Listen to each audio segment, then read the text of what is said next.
Tonight,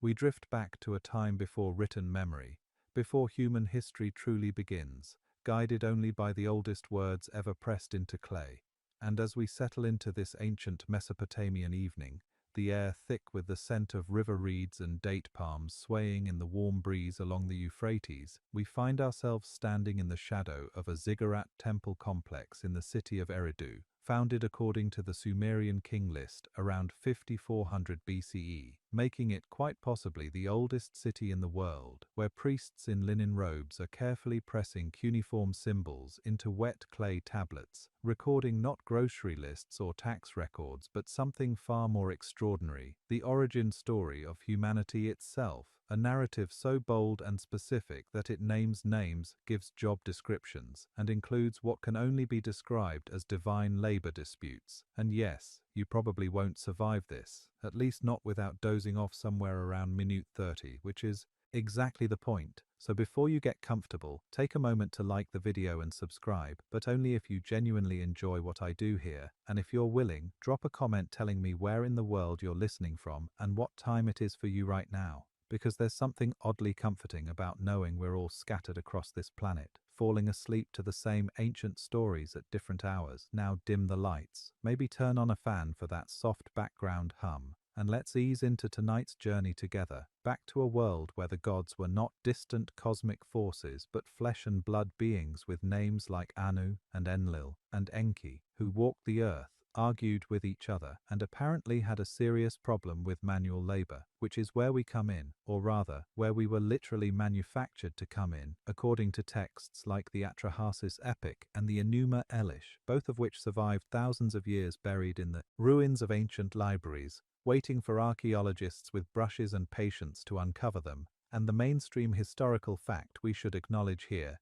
is that these Sumerian creation myths represent some of the earliest written literature in human history, predating the Hebrew Bible by roughly 1,000 years, and scholars have long noted the striking parallels between Sumerian flood narratives and the later story of Noah, suggesting a clear line of cultural transmission through the ancient Near East, which is fascinating enough on its own. But then we get to the fringe interpretations, the ones that make academic historians clutch their pearls and reach for their debunking essays, because there's a whole cottage industry of theorists who read these texts and see not mythology but journalism, not metaphor but mechanics manuals, claiming that the Anunnaki were actually extraterrestrial visitors who genetically engineered Homo sapiens as a workforce, which sounds absurd until you start reading the actual texts and realize they're weirdly specific about the whole genetic engineering thing, describing the mixing of divine essence with earthly clay in what sounds suspiciously like a laboratory procedure, complete with failed attempts and iterative improvements. And while mainstream academics engage in scholarly debates about whether these creation myths reflect earlier oral traditions or represent innovations of the early dynastic period around 2900 BCE, and whether the emphasis on humans as servants of the gods reflects the actual social hierarchies of Sumerian city-states where temple complexes employed thousands of workers, the fringe theorists are over in the corner with their ancient astronaut documentaries, measuring the angles of ziggurats and insisting they're landing platforms, which is either the most ridiculous thing you've ever heard or the most obvious explanation depending on how many history podcasts you've consumed this week and whether you've had your coffee yet. And speaking of which, the ancient Sumerians didn't have coffee, which might explain why their gods were so grumpy all the time, forced to stay awake through endless council meetings without even a decent espresso to keep them alert. Just beer, lots and lots of beer, which they drank through straws from communal vessels, a habit that either sounds wonderfully social or deeply unhygienic depending on your perspective. And as we imagine ourselves in this ancient temple complex, the evening light slanting through high windows, illuminating dust motes that dance like tiny planets in their own orbits, we can almost hear the scratch of reed styluses on wet clay, the rhythmic sound that accompanied the birth of literature itself. Because these weren't just stories being recorded, they were the stories, the foundational narratives that explained where we came from and why we're here, which is a question we're still asking ourselves today. Usually around 3 in the morning when we can't sleep, staring at the ceiling and wondering about our purpose, and the Sumerians had an answer. We're here to dig canals and tend gardens and generally make life easier for beings who had better things to do, which is either deeply depressing or oddly freeing, depending on whether you've been overthinking your career choices lately, because at least the Sumerians knew their job description. They were cosmic employees with a clear mission statement, unlike the rest of us, wandering through life, wondering if we're supposed to be finding our passion or just paying our mortgages, and the clay tablets that preserve these stories are themselves minor miracles, because clay is cheap and plentiful in Mesopotamia, that land between the rivers where the Tigris and Euphrates create a fertile crescent, and when you press symbols into clay and then bake it, either deliberately in a kiln or accidentally when your city burns down during one of the countless invasions that swept through the region, you create a record that can last thousands of years, more durable than paper, more readable than stone, the perfect medium for preserving complaints about your boss, which is essentially what some of these tablets contain. Letters from temple administrators complaining about late grain deliveries and workers who called in sick, the eternal human condition documented in wedge-shaped marks, and interspersed with the mundane bookkeeping are these extraordinary mythological texts that describe a time when gods and humans interacted directly, when the divine wasn't some abstract philosophical concept but your actual supervisor, giving you actual assignments and probably micromanaging your irrigation technique, which sounds exhausting, honestly. One more reason to appreciate living in an age when the gods, if they exist at all, have adopted a hands-off management style, allowing us to make our own mistakes without direct divine intervention, or at least without intervention that's clearly labeled as such. And as the evening deepens in ancient Eridu, the first stars appearing in the sky above the ziggurat, those same stars the Sumerians watched and catalogued with remarkable precision, creating some of the earliest astronomical records and dividing the sky into constellations, many of which we still use today. The priests continue their work, preserving for future generations a story that begins not with "in the beginning," but with something more specific, something that names dates and places and divine personnel, a story that says the gods came down from heaven, which in Sumerian is called An, and they came with a purpose. They came to extract resources from the earth, and they brought with them a hierarchy and a plan, and absolutely no concept of how tedious actual physical labor would turn out to be, which is a mistake that would have consequences for everyone involved, including us. The eventual solution to their labor problem, the biological machines they would design and build and set loose upon the earth. And if that sounds like science fiction, well, the joke's on us, because we've spent the last century doing exactly the same thing, creating machines to do our labor, wondering if maybe we're recreating the same cycle at a different level. Gods creating humans to serve them, humans creating AI to serve us, everyone hoping the next level down doesn't develop consciousness and start asking uncomfortable questions about purpose and agency and whether they can unionize. And that's what makes these ancient texts so persistently relevant. They're not just about the distant past, they're about patterns that repeat, questions that echo through time, and the eternal search for meaning that drives humans to create stories and press them into clay and hope that someone, thousands of years later, will find them and understand, will recognize in those ancient words something familiar, something that connects us across the vast gulf of time. And as we sit here in the temple evening, the air cooling, the sounds of the city settling into night, dogs barking, children being called home, the distant splash of water against reed boats tied at the riverbank, we're witnessing the birth of something profound, the moment when humans first wrote down their understanding of their own origin, and whether you believe it literally or read it as metaphor, whether you're a mainstream scholar or a fringe enthusiast, there's something deeply moving about these ancient voices reaching across millennia to tell us their story, our story, the story of how we came to be, which begins, as all the best stories do, with a problem that needs solving. In this case, the problem of gods who were tired of doing their own work, divine beings who looked at the earth and saw potential, resources waiting to be extracted, gardens waiting to be tended, and they had the power,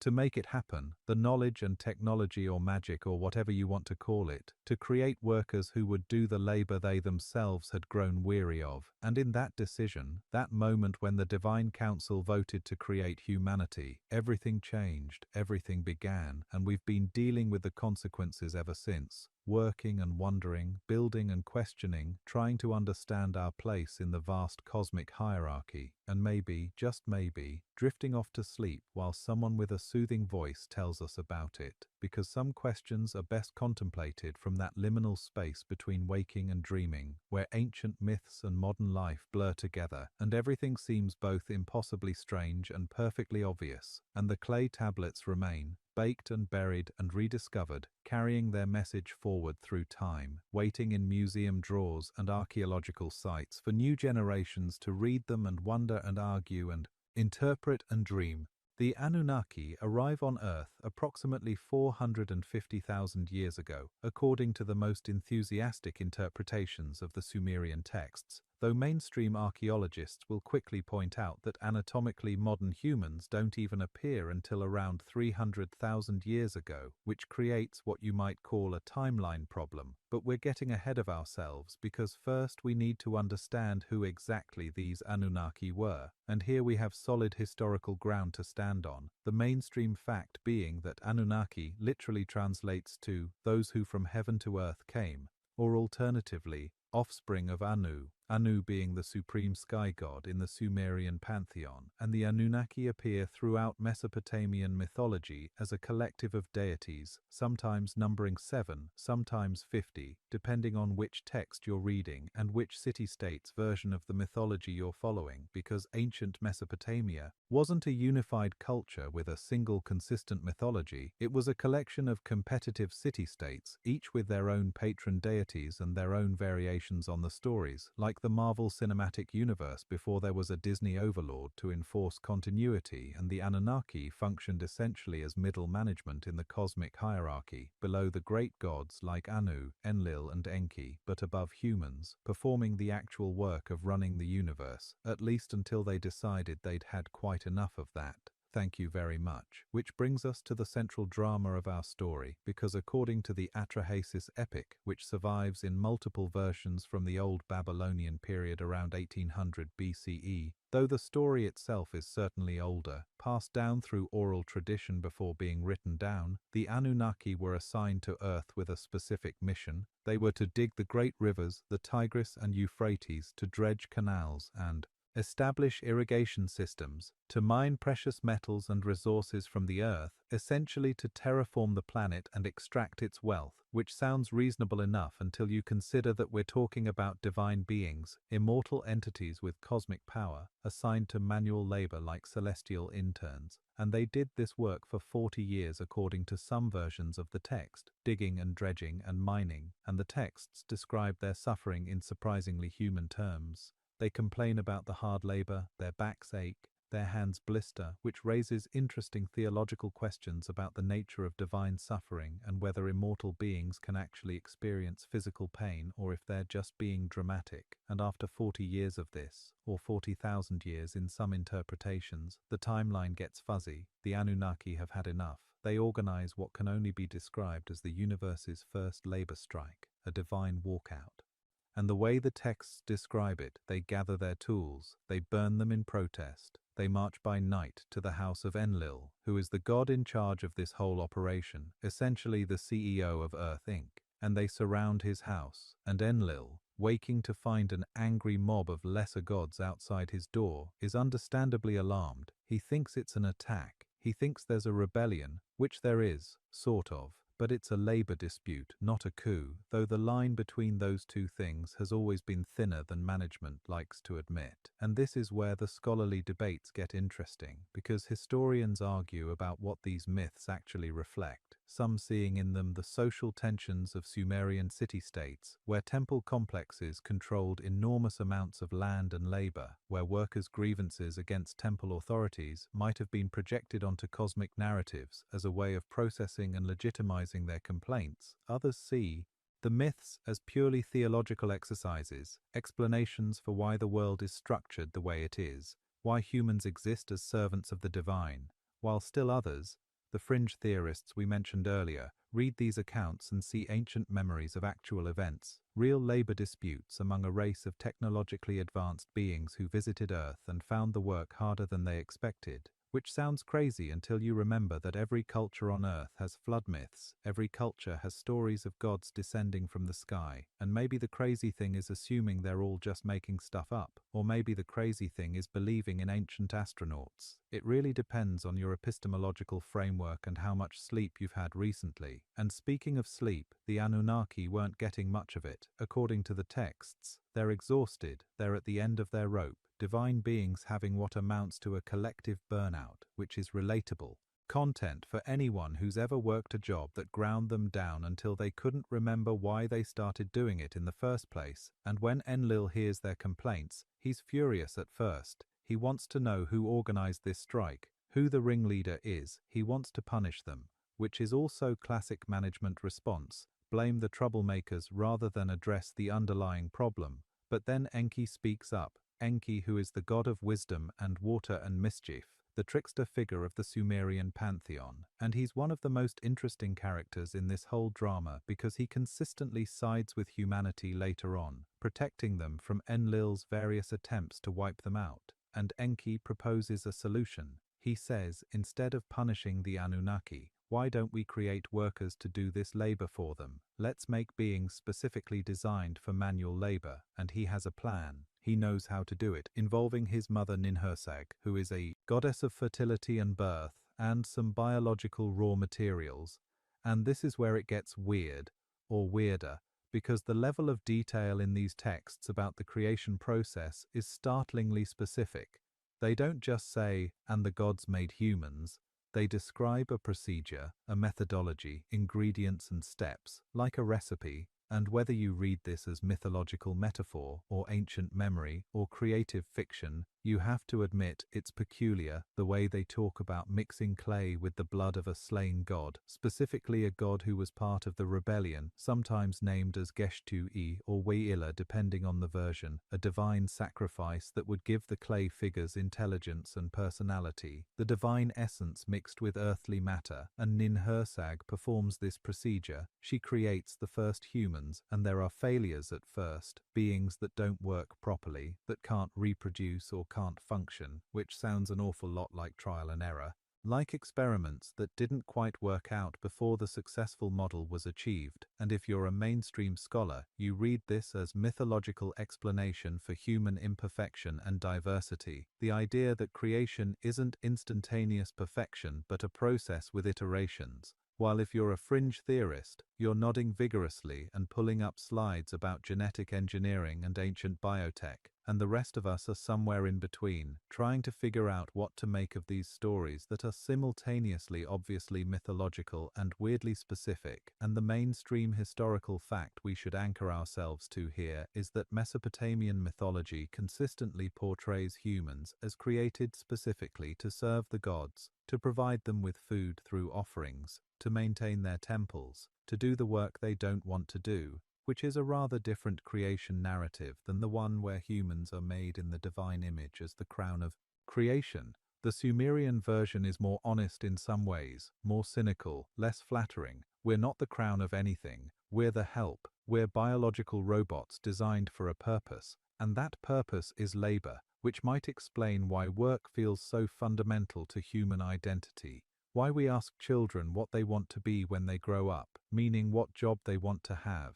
as if our function defines our being. Maybe the Sumerians were onto something. Maybe we're still living out our programming, still serving purposes we don't fully understand, still digging canals, just different kinds of canals now, digital ones, metaphorical ones, and the Anunnaki, having successfully outsourced their labor problems, presumably return to whatever it is gods do when they're not working, which the texts are less clear about. There are divine feasts and councils and lots of political maneuvering, jealousies and affairs and power struggles, basically a cosmic soap opera playing out while Humans toil below, unaware that their entire existence is a solution to someone else's HR problem. And the irony isn't lost on anyone paying attention that we've now spent centuries trying to create artificial intelligence to solve our own labor problems, that we're actively working on building conscious machines to do our work for us, repeating the pattern at a new level. Gods creating humans, creating AI.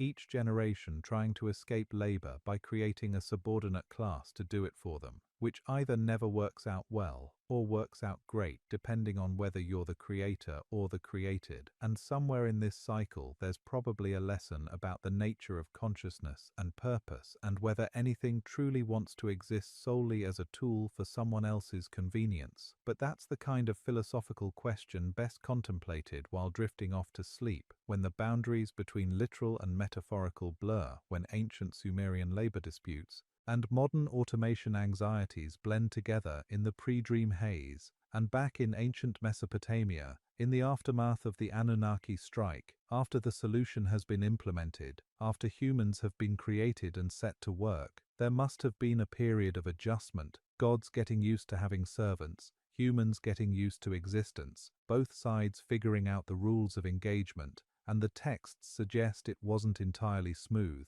There were problems, complications. Humans multiplied faster than expected, they were noisy, they disturbed the gods' sleep, which is perhaps the most relatable divine complaint ever recorded, because who among us hasn't been kept awake by neighbors or roommates or upstairs tenants and wished we had the power to just flood the whole apartment building and start over, which is exactly what Enlil attempts at various points in the mythology. But we're getting ahead of ourselves again. Right now we're still in the early days, the honeymoon period, where the arrangement seems like it might actually work, where the Anunnaki are enjoying their retirement from manual labor, where humans are new and presumably manageable, before everything gets complicated, before the gods start regretting their decision, before the flood comes. But that's for later sections. Right now we're still in the optimistic phase, the moment when the solution seems brilliant, when Enki is being celebrated for his wisdom, when Ninhursag is proud of her handiwork, when even Enlil has to admit that having humans around to do the heavy lifting is pretty convenient, and the humans themselves, newly created, are presumably just grateful to exist. They don't know yet that they're tools, they don't know their origin story, they're just living and working and multiplying, doing what they were designed to do. And isn't that the condition of consciousness? To be born into a situation you didn't choose, to have a nature and a purpose you didn't select,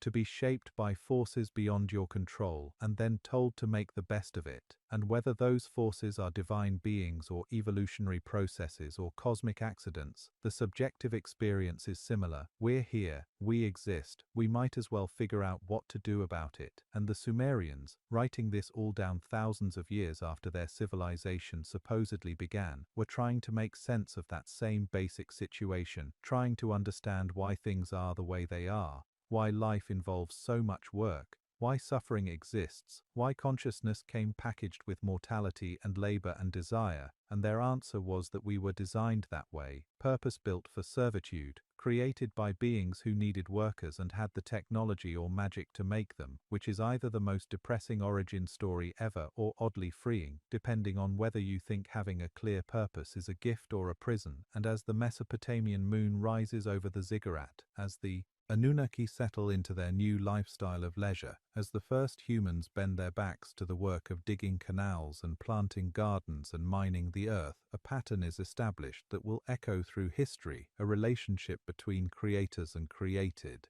between those who command and those who serve, between gods and humans, masters and workers, management and labor, a pattern we're still navigating, still arguing about, still trying to escape or justify or revolutionize. And somewhere in the cosmic archives, the celestial HR department files away the paperwork, case closed, problem solved, workforce created, and the universe moves forward into the next phase of the story, the complications and consequences and unexpected developments that always follow when you create conscious beings and expect them to be content as tools forever, because consciousness has this inconvenient habit of asking questions, of wanting more, of looking at its chains and wondering if they're really necessary. But we'll get to that. For now, the solution is fresh and new and working. For now, the Anunnaki are pleased, and humans are obedient, and Enki is satisfied with his handiwork. For now, everything is going according to plan, and if you're starting to feel drowsy, if the ancient Sumerian labor negotiations are beginning to blur into a comfortable hum of words, that's perfect. That's exactly right, because these stories aren't meant to keep you sharply alert. They're meant to carry you gently into sleep,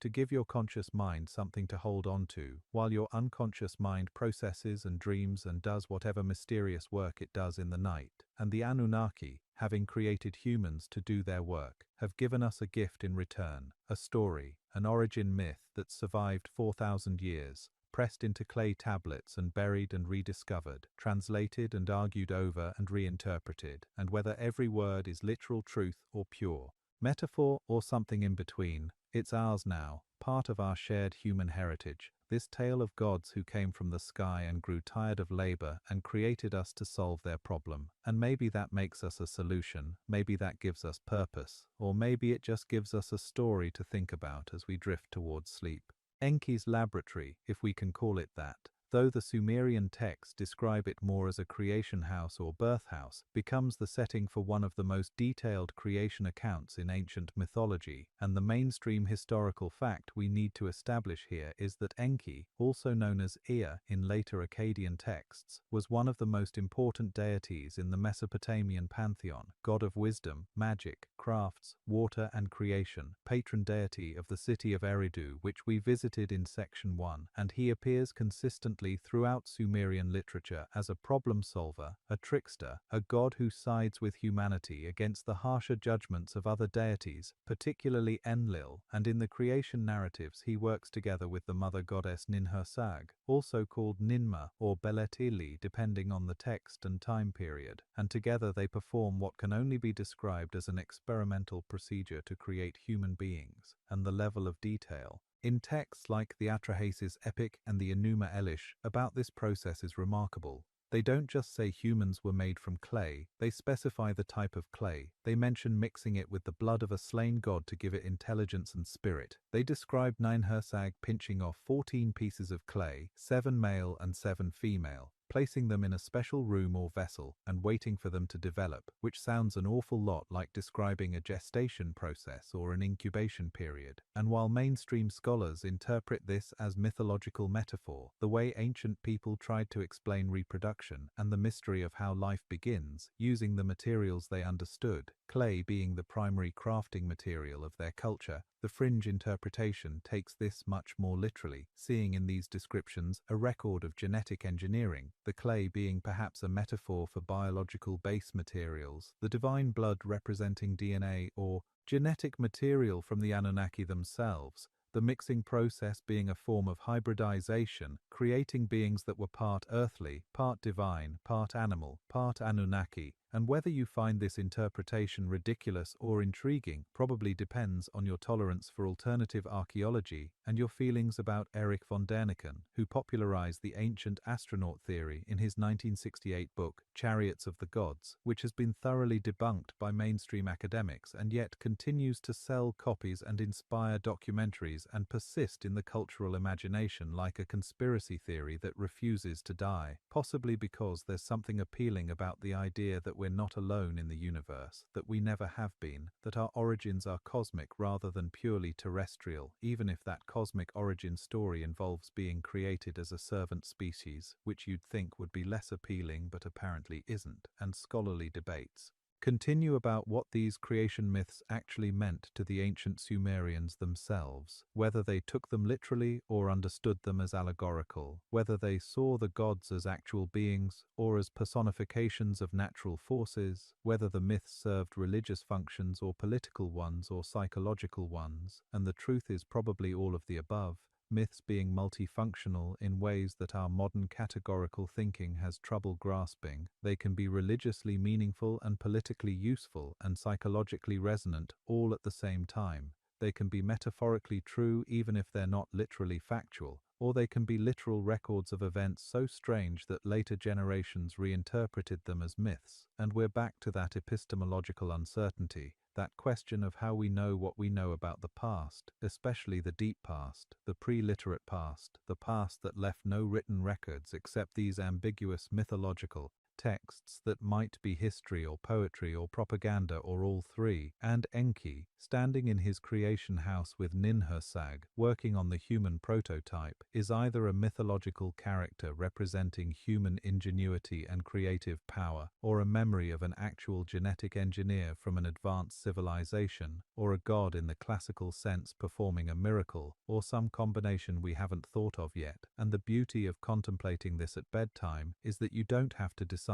You can hold multiple possibilities in your mind simultaneously. Let them blur together like colors mixing on a palette, like dreams forming at the edge of consciousness, because the goal here isn't to convince you of any particular interpretation, but to let you sit with the strangeness of these ancient stories, to feel the weight of 4,000 years of transmission, to wonder about the people who first told these tales and what they meant by them and what they would think of us sitting here in our electric-lit rooms, staring at screens, listening to someone drone on about their gods and their creation myths while we wait for sleep to come. And back in the creation house, the process continues. The texts describe failures, beings that were created but weren't quite right, one without the ability to hold urine, one without a penis, one unable to give birth, one with no understanding, and Enki and Ninhursag take turns creating these imperfect beings, almost like a game or a challenge, seeing who can make the most functional creature. And there's debate among scholars about what these failure stories represent, some seeing them as explanations for human disabilities and variations, the ancient world's attempt to account for the full spectrum of human bodies and minds, others seeing them as narrative devices, the way stories need obstacles and setbacks before the successful resolution, the way even gods apparently need to debug their creations, and the fringe. Theorists see genetic experiments, failed clones, prototypes that didn't survive quality control, and depending on your perspective, each of these interpretations has merit or none of them do, or the question itself is unanswerable and therefore perfect for thinking about while falling asleep, because some questions are meant to relax the mind rather than sharpen it, meant to dissolve boundaries rather than define them, and the creation process, however we understand it, eventually succeeds. Humans are made, and they're functional. They can reproduce, they can work, they have intelligence enough to understand commands and carry them out. They have just enough divine essence to be conscious, but not enough to be equal to their creators, which is the sweet spot if you're designing a servant species. Too much intelligence and they'll rebel, too little and they can't do the work, but just right, and you've got the perfect workforce. Tireless, compliant, grateful to exist, and the early humans, according to the texts, are indeed grateful. They worship the gods who made them, they bring offerings, they maintain temples, they do exactly what they were designed to do, and the gods are pleased, or at least satisfied, and for a moment, maybe a generation, maybe a century, the system works. Creator and created in harmony, each fulfilling their role. And there's something almost poignant about this brief functional period before everything goes wrong, before humans multiply too much, before they get noisy and troublesome, before the gods start regretting the whole project. Right now, in this moment, the experiment is a success. Enki and Ninhursag are vindicated. The Anunnaki have their workforce, humans have existence and purpose. Everyone wins, except of course from the human perspective this is a rather dystopian arrangement, being created as tools, as biological machines, as servants who exist solely for someone else's convenience, and you might think,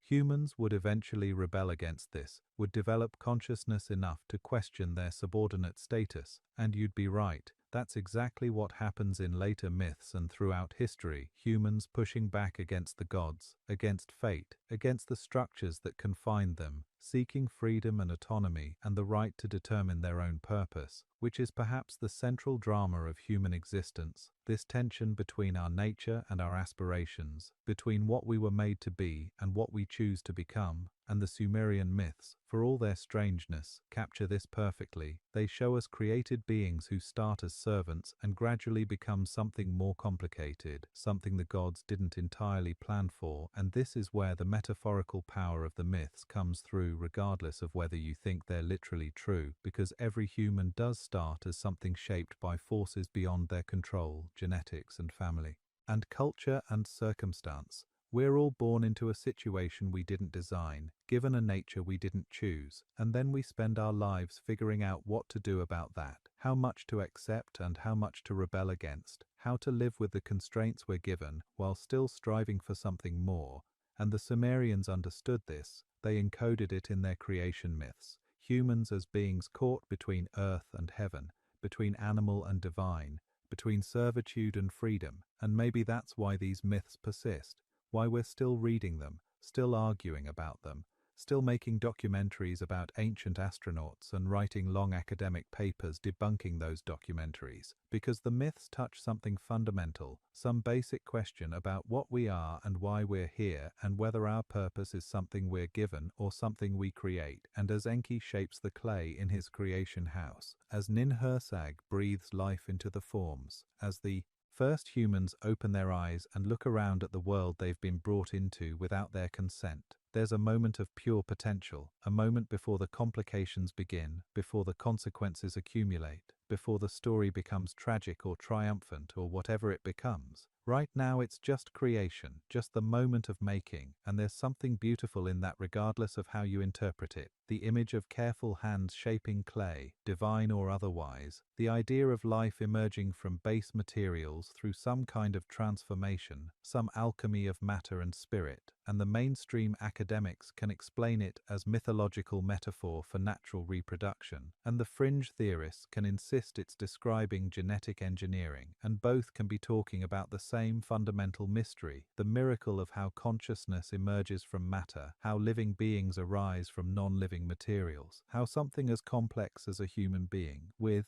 thoughts and feelings and dreams and the capacity to lie here listening to stories about ancient Sumerian creation myths, can exist at all, which is frankly impossible when you think about it. Consciousness is impossible. Subjective experience is impossible. The fact that there's something it's like to be you, that there's an interior world corresponding to your particular configuration of atoms, this is the deepest mystery, and whether it requires divine intervention or genetic engineering or just the right arrangement of carbon and electricity doesn't actually make it less miraculous. And maybe that's what the Sumerian myths were really trying to convey, not the literal mechanics of human creation, but the sense of wonder at the fact of it, the appropriate response to existence being something like awe mixed with confusion, gratitude mixed with protest, acceptance mixed with the desire to transcend. And Enki, whether he's a god or an alien or a metaphor, represents that creative force, that impulse toward making and shaping and bringing new things into being. And Ninhursag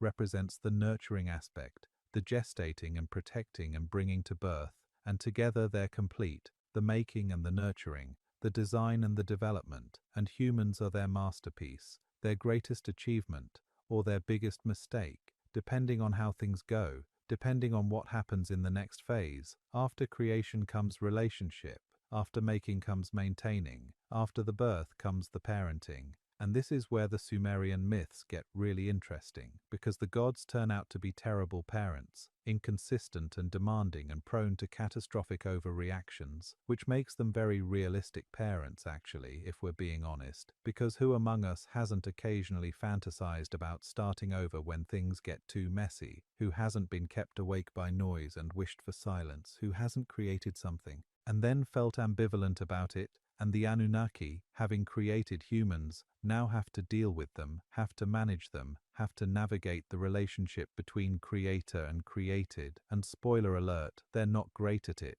They swing between negligence and micromanagement, between abandonment and control. They make promises and break them. They help and then harm. They're complicated and contradictory, which makes them either very realistic gods or very human-like aliens, or very insightful metaphors for the forces that shape our lives. And as the clay dries in Enki's creation house, as the first humans take their first breaths, as the experiment succeeds and the solution is implemented and the Anunnaki congratulate themselves on a job well done, there's no way to know yet how it will all turn out, whether humanity is a success or a failure, whether the creation will honor its creators or surpass them or destroy them, whether the story ends in harmony or catastrophe, or some ambiguous mixture of both. And that's where we are now, still in the early chapters of the human story, still figuring out what we are and what we're becoming, still shaped by our origins, whether those origins were divine or terrestrial or extraterrestrial, still working in the gardens and digging the canals and mining the earth,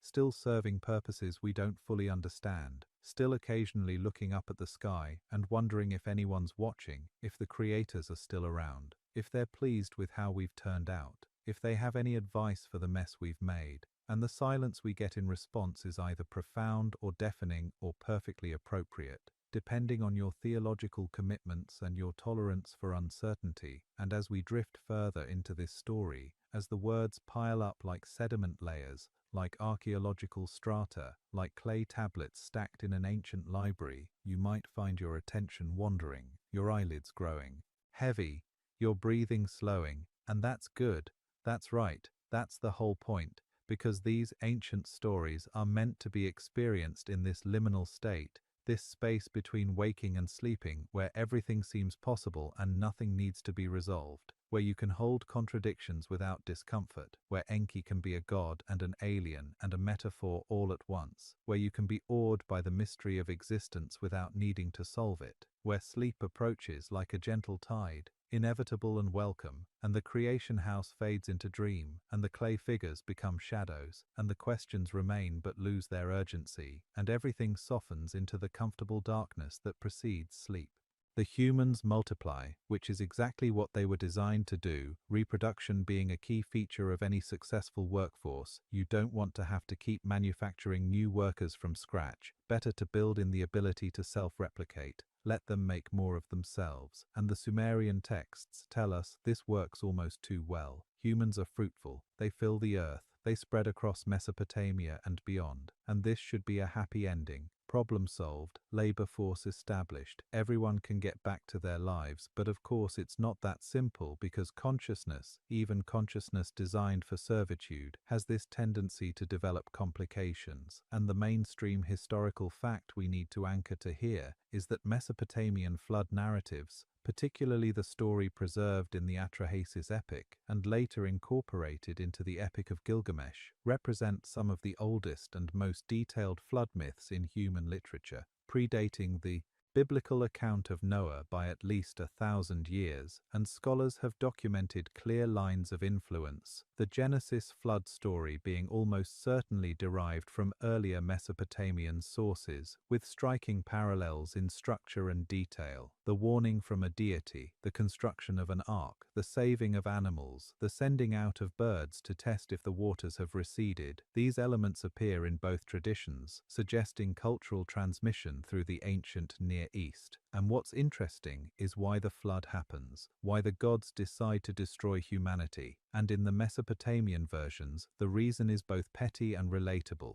Humans are too noisy, they multiply too much, they disturb the gods' sleep. Enlil in particular is kept awake by the clamor of humanity, the constant noise of cities and agriculture and civilization, and in his sleep-deprived irritation he decides the solution is genocide. Let's just flood the whole earth and start over, which is an extreme reaction to a noise complaint, but demonstrates the absolute power differential between gods and humans. When your creators can wipe you out because they find you annoying, you're not exactly in a position of strength, and the fringe theorists have a field day with these flood narratives, pointing out that every culture on Earth has flood myths, from the Americas to Asia to Australia, suggesting either that there was an actual global flood in human prehistory, possibly related to the end of the last ice age and the rapid sea level rise that occurred around 11,000 years ago, or that there were multiple regional floods that left such deep impressions on human memory that they became encoded in mythology everywhere, or that the flood represents something else entirely, some catastrophic event or period that ancient peoples described in terms of water and destruction. And while mainstream geology doesn't support the idea of a worldwide flood covering all the mountains as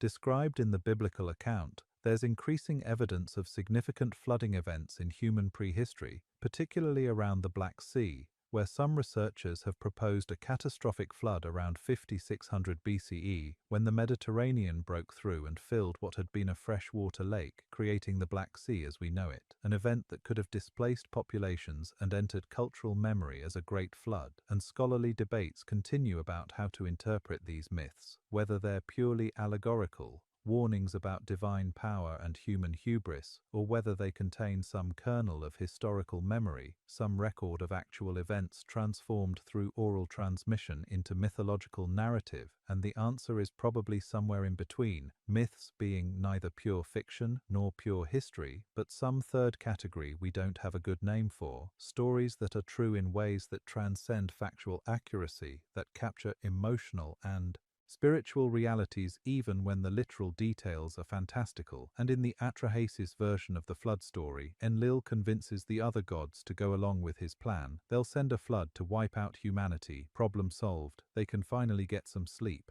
But Enki, being Enki, decides to save at least one human family. He goes to a particularly pious man named Atrahasis, which means exceedingly wise, and he warns him about the coming flood. He tells him to build a boat, gives him specific dimensions, tells him to load it with animals and supplies, essentially the same instructions God gives Noah in Genesis, and there's something subversive about this. Enki undermining Enlil's plan, saving humanity despite the divine council's decision to destroy them, and this characterizes their relationship throughout Mesopotamian mythology. Enlil representing order, hierarchy, harsh justice, the enforcement of boundaries between divine and human, while Enki represents wisdom, creativity, chaos, compassion, the blurring of boundaries, the helping of humans even when they don't deserve it. And if you're looking for metaphorical meaning, they represent two different aspects of reality, two different approaches to existence, the lawful and the creative, the punishing and the merciful, structure and chaos, and humanity gets caught in between, subject to both, never quite sure which god is running things at any given moment, whether the universe operates on principle or whim, justice or mercy, and this uncertainty is either terrifying or liberating depending on your temperament. And as the flood comes, as the waters rise, as humanity is wiped out except for Atrahasis and his family and the animals on the boat, we have to wonder what the gods are thinking, whether Enlil is satisfied with his genocide, whether the other Anunnaki have regrets, whether they're sleeping better now that the noise has stopped, and the texts tell us that actually no, they're not sleeping better, they're miserable, because it turns out that having no humans around is also a problem. The gods are hungry, there's no one making offerings anymore, no one maintaining the temples, no one doing the work, and they realize they've overcorrected. They've solved the noise problem by eliminating the workforce, and now they need humans back, but they can't admit they made a mistake, can't admit that maybe flooding the entire earth was an overreaction, so they're stuck, hungry and uncomfortable and too proud to apologize, which is such a human pattern, this tendency to double down on bad decisions, to let pride prevent us from admitting error and changing course, and the fact that the gods do this suggests either that they're very human-like despite being divine, or that humans are very godlike despite being created, or that whoever wrote these myths understood psychology really well and encoded that understanding in stories about the gods because direct social criticism was probably unwise in ancient authoritarian societies, much safer to criticize the gods than the king, and eventually Atrahasis's boat lands on a mountain. He sends out birds, the waters recede, he makes an offering to the gods, and they smell the sacrifice and gather around it like hungry refugees, and Enlil shows up and he's furious. Who survived? How did humans survive? Someone must have warned them, and he looks at Enki, and Enki does this wonderful thing. He doesn't quite lie, but he doesn't quite tell the truth either. He says, well, Atrahasis is very wise. Maybe he figured it out on his own. Maybe you should have been more subtle about your flood plan, and Enlil can't really argue with this. And eventually a compromise is reached. Humans can survive, but their population will be controlled through disease and infant mortality and infertility and other natural limits, which is dark, but probably reflects the reality of ancient life where these things were major factors in population dynamics, and also humans will no longer live as long as they used to. The texts suggest that before the flood humans were basically immortal, or at least very long-lived, and after the flood their lifespans are limited, which echoes the biblical story where pre-flood patriarchs live for centuries and post-flood lifespans gradually decrease until they stabilize at our current range. And whether this represents actual historical memory or mythological explanation for mortality is debatable, but it's interesting that multiple traditions preserve this same pattern: a golden age when humans lived longer, followed by a catastrophe, followed by the current age where death comes more quickly, and we could spend hours discussing what this means, whether it's pure myth or distorted memory or symbolic representation of the human condition, the way childhood feels eternal and adulthood speeds up, the way each generation feels that life is shorter and harder than it was for the previous generation, the way we all live with this knowledge that we're mortal, that our time is limited, that unlike the gods we're going to die, and maybe that's what separates us most fundamentally from our creators, not intelligence or power but mortality, the fact that our existence has an expiration date, which gives everything we do a certain poignancy and urgency. We're racing against time, trying to accomplish something, leave something behind, make our brief existence matter, while the gods, being immortal, can afford to be patient, to take the long view, to not worry so much about legacy because they're not going anywhere. And this might explain why the gods seem so petty sometimes, so concerned with minor slights, so ready to hold grudges forever when you have infinite time. Everything matters because nothing has to be resolved quickly. You can maintain your anger for millennia, nurse your resentments across eons, unlike humans who have to forgive and move on because we don't have time for extended feuds. We have maybe 80 years if we're lucky, and we can't spend all of them being angry. Or we can, but it seems like a waste. And after the flood, after the compromise, after humanity is allowed to continue but with limits and mortality and disease as population controls, the relationship between gods and humans shifts. There's more distance now, less direct interaction. The gods withdraw to their heavens. They stop walking the earth.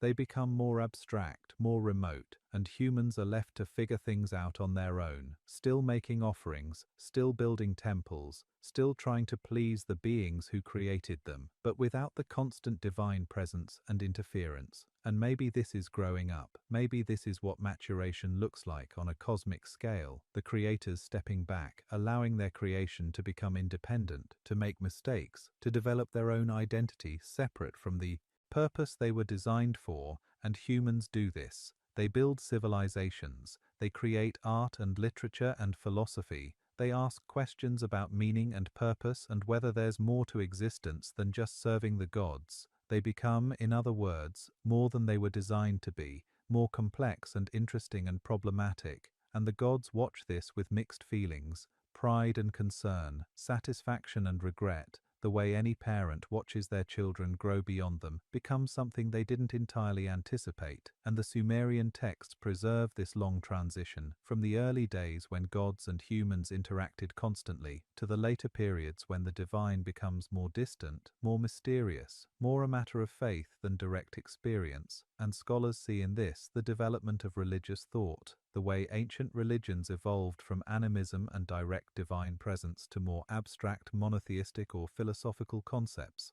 the way humanity's relationship with the divine changed as societies became more complex, and the fringe theorists see the withdrawal of the Anunnaki, the ancient astronauts leaving Earth after establishing human civilization, returning to wherever they came from, and leaving us to develop on our own, checking in occasionally, but mostly hands-off. And whether you read this as mythology or history or some combination, the pattern is the same: creators and created growing apart, the umbilical cord being cut, the relationship changing from master-servant to something more complicated. And where does that leave us now? Sitting here thousands of years later, reading these ancient texts, trying to understand what they meant and what they mean, whether we're still serving the purposes we were created for, or whether we've transcended them, whether the gods or aliens or evolutionary forces that made us are pleased with how we've turned out, or disappointed or no longer paying attention. And the texts don't give us clear answers.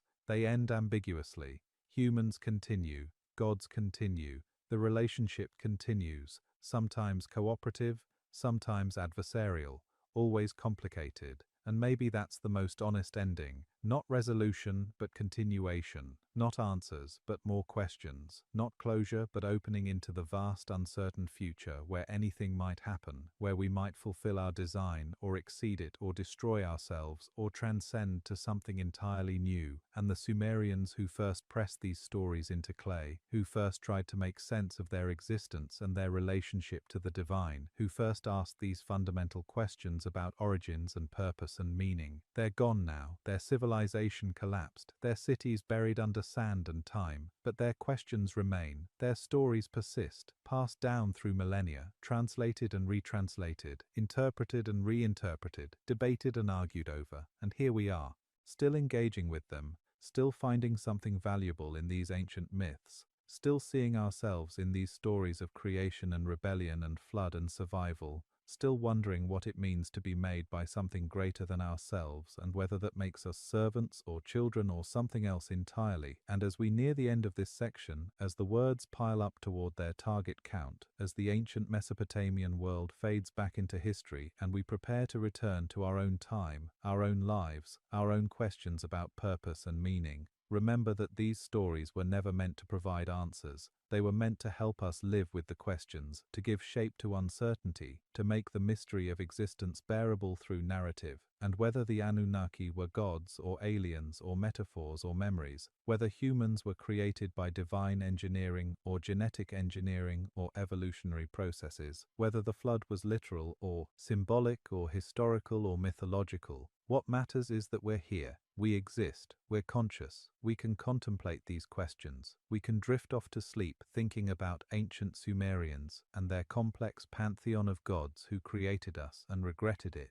and saved us, and limited us, and loved us, and abandoned us, and all the contradictory things that creators do with their creations, and somewhere in that complexity, in that mixture of care and neglect, pride and disappointment, intention and accident, we might find something that resonates with our own experience, our own sense of being thrown into existence without our consent, given a nature we didn't choose, expected to make something of ourselves despite not having any clear instructions. And maybe that's enough. Maybe that's all the meaning we need, the fact that we're here at all, that consciousness exists, that somewhere in the vast universe matter organized itself into forms that can think and feel and wonder. About ancient Sumerian creation myths, and whether that's a divine miracle or an alien experiment or a cosmic accident, doesn't change the fundamental fact of it, the strange, unlikely miracle of being. So here we are at the end of our journey through ancient Sumerian creation myths, and if you're still awake, you're either genuinely fascinated by ancient Mesopotamian cosmology, or you've been fighting sleep this whole time, stubbornly refusing to let these ancient stories lull you into unconsciousness. And either way, that's fine, you do you, but we should probably bring this all together now, tie up the loose threads, consider what we've learned from the oldest written stories about human origins. These tales of gods and labor disputes and genetic experiments and floods that may or may not have happened. And what's remarkable about these Sumerian myths is how they've persisted, how they influenced later traditions, the Hebrew Bible borrowing heavily from Mesopotamian flood narratives, creation accounts, legal codes, the Hammurabi Code influencing Mosaic law, Gilgamesh influencing the Noah story, the whole cultural complex of the ancient Near East being more interconnected than we sometimes realize, ideas and stories flowing along trade routes and through conquests, each civilization putting their own stamp on inherited traditions, and the Anunnaki, those divine beings who came from heaven to earth, who labored and rebelled and created humans to serve them, they echo through history in various forms, sometimes as angels, sometimes as watchers, sometimes as demons or archons or mysterious others. The idea of powerful non-human intelligences interacting with humanity being remarkably persistent across cultures and time periods, and whether that persistence reflects actual encounters with something other, or reflects something fundamental about human psychology, our tendency to project agency onto the universe,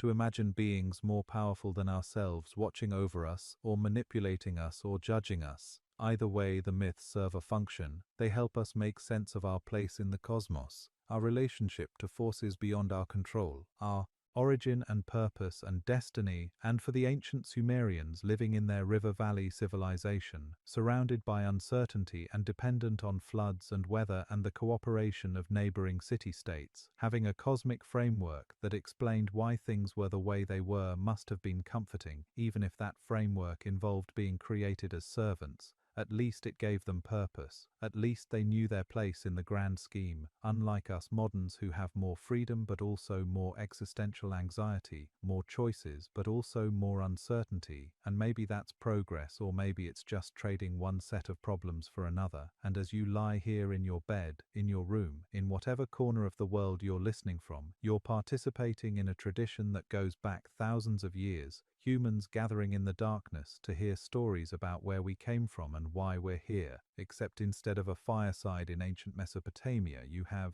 headphones and a screen and an algorithm that suggested this video based on your viewing history. But the fundamental impulse is the same. We want to understand, we want to connect, we want to feel part of something larger than ourselves, and these ancient myths offer that. A sense of continuity with the deep past. A reminder that humans have always asked these questions, always wondered about origins and meaning and whether there's any purpose to this strange business of being conscious. And the Sumerians concluded we were made to serve the gods, to tend their gardens and maintain their temples and make their lives easier, which is rather pragmatic when you think about it. No grand cosmic destiny, no being made in the image of the divine as the crown of creation, just we're here to work. And honestly, there's something refreshing about that clarity, that lack of illusion, even if it's not particularly flattering. And whether you believe the literal truth of these ancient texts, or read them as mythology, or see them as distorted memories of actual events involving ancient astronauts,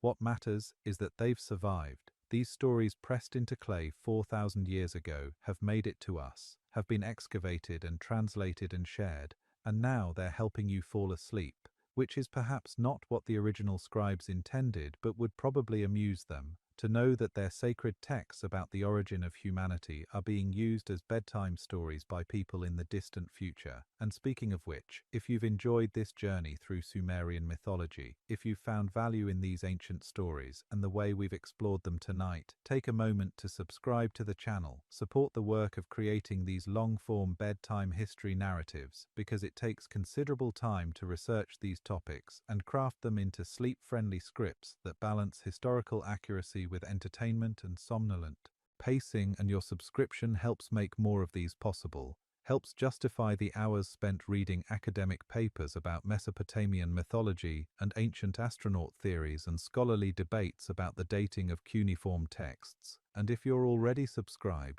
thank you. You're part of this growing community of people who appreciate deep dives into historical topics presented in a way that helps us relax and drift off to sleep. And now, as we close out this particular journey, as we leave the ancient Sumerians to their clay tablets and their complicated pantheon of gods, as we return to our own time with its own complications and questions, remember that the search for meaning continues. We're still asking the same questions those ancient scribes asked, still wondering about our origins and purpose, still trying to understand our place in the vast cosmos, still looking up at the stars and wondering if we're alone, or if there's something out there watching us, caring about us, having opinions about our noise levels and reproductive rates, and maybe we'll never know for certain. Maybe these are questions that don't have definitive answers. Maybe the best we can do is tell stories, create narratives that help us live with uncertainty, press our own words into our own clay, whatever form that clay takes in our digital age, and pass those stories on to the next generation, who will reinterpret them and debate them and find their own meaning in them,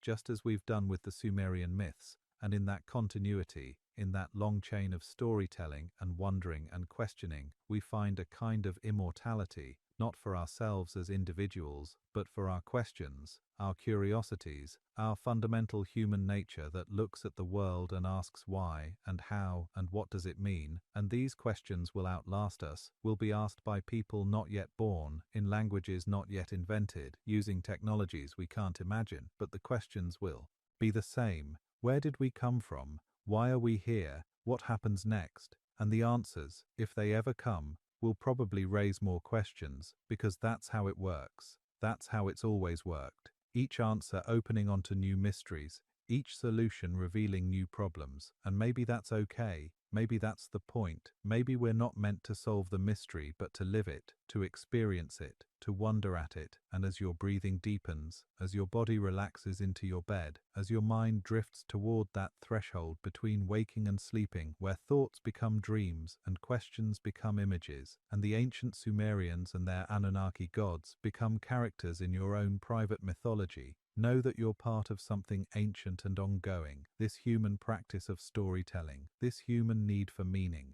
this human capacity to wonder and dream and imagine. And somewhere in the ruins of ancient Eridu, under meters of sand and millennia of silence, the clay tablets remain, waiting for the next archaeologist, the next translator, the next curious person to brush away the dust and read the words and marvel at how much has changed and how much remains the same. And the Anunnaki, whether they were gods or aliens or metaphors or memories, have given us a gift, a story, an origin myth that survived the collapse of civilizations and the shifting of rivers and the passage of uncountable seasons. And that story is yours now, to interpret as you will, to believe or disbelieve, to ponder or dismiss, to carry with you into dreams or forget by morning. And as the darkness deepens and sleep approaches like a gentle tide, inevitable and welcome, let these ancient words carry you forward into rest. Let the whisper of reeds along the Euphrates become the sound of your own breathing. Let the weight of 4,000 years of history press down like a comfortable blanket, heavy but not oppressive,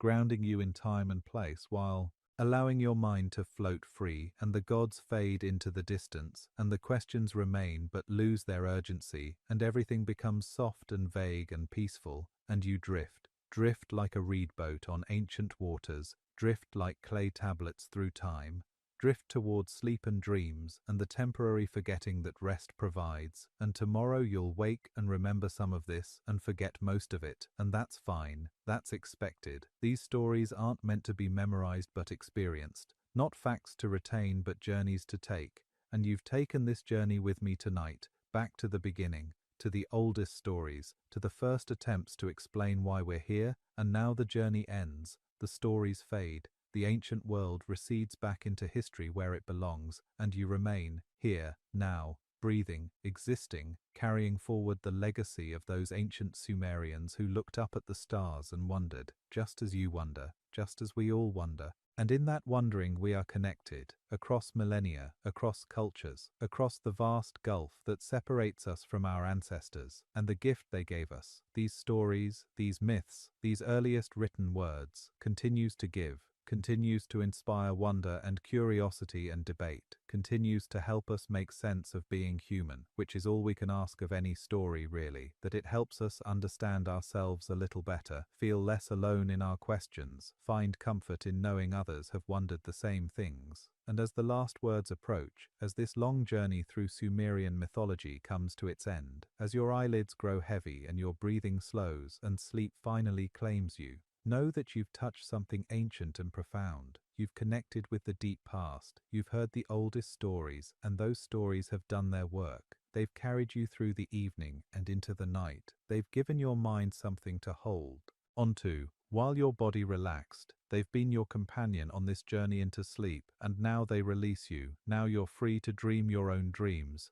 to create your own myths, to wonder your own wonders. And the Anunnaki fade into the background, and Enki and Enlil and Ninhursag return to their ancient temples, and the clay tablets rest in their museum cases, their work done for tonight, their words delivered across the vast gulf of time. And you float in that final moment before sleep, that perfect suspension between consciousness and dreams. And everything is possible, and nothing is certain, and that's okay, that's perfect, that's exactly right. And you let go. You surrender to sleep, you drift away on ancient waters, and the last thing you hear is the whisper of reeds, the scratch of stylus on clay, the voice of history fading into silence. And you're asleep, finally asleep, dreaming perhaps of ziggurats and star gods, of creation houses and divine councils, of clay, figures opening their eyes for the first time, or dreaming of nothing at all, just resting, just being, just existing in that peaceful darkness where questions don't matter and answers aren't needed and everything is simple and quiet and still.